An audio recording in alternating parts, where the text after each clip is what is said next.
Hey, what's going on guys? Jimmy here from Crez Gaming, or recently known as FGM Gaming, and I have a CC or filter, if you may, or if you will, whatever, I don't know, if you will, color correction kind of tutorial for Sony Vegas Pro 11 or previous versions.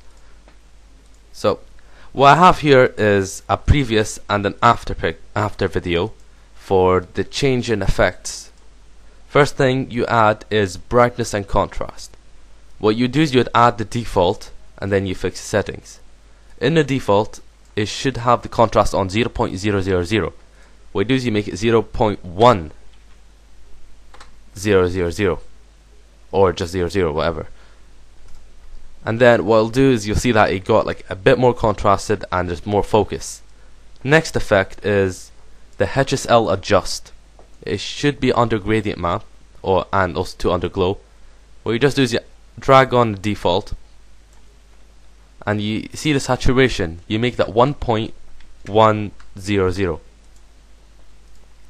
There's not much of a change, but it's effective.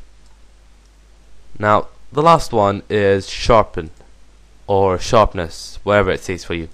Just drag that on and drop it normally. There's nothing you need to change, just be normal.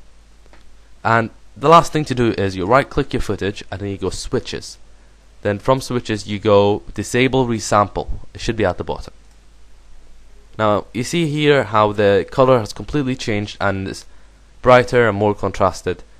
And you see here how it's kind of dull, low colors and just not very eye-catchy. There's a big difference in this. I call it the anime filter or COD filter, whatever you want. Just make up a name. I actually got this from a tutorial, but it wasn't a straight tutorial just for this. It was actually render settings, but I thought I'd throw in a tutorial about this. Now sometimes when you record with the PVR you get these kind of small black lines around the edges.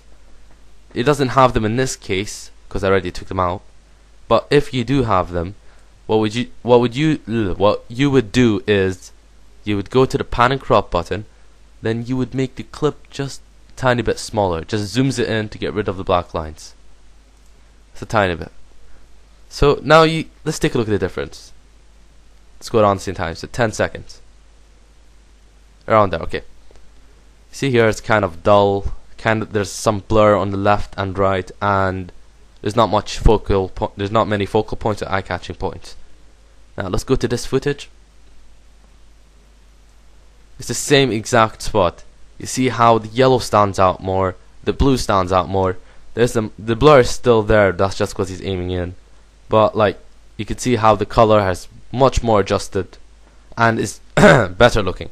So if you guys didn't listen to a word I said, in the description will be the 3 settings you will need to add and what you will need to change in them. So I can't really make this into a preset and then put it up for download. I don't really know how to do that. But if I did, I'll learn how to do it and then just put it up for download. So you see how it's just a simple change that can make this video really effective, more eye-catching, and can lead to a partnership because it'll be high quality content. Let me just put it in best and full so you can see that better. Yeah. Anyway, thank you guys for watching. Comment, rate and subscribe, and if you want another episode of Sony Vegas tips or tutorials, just tell me in the comments below. I'm Jimmy. I just finished this tutorial. I don't know how to end it, so peace.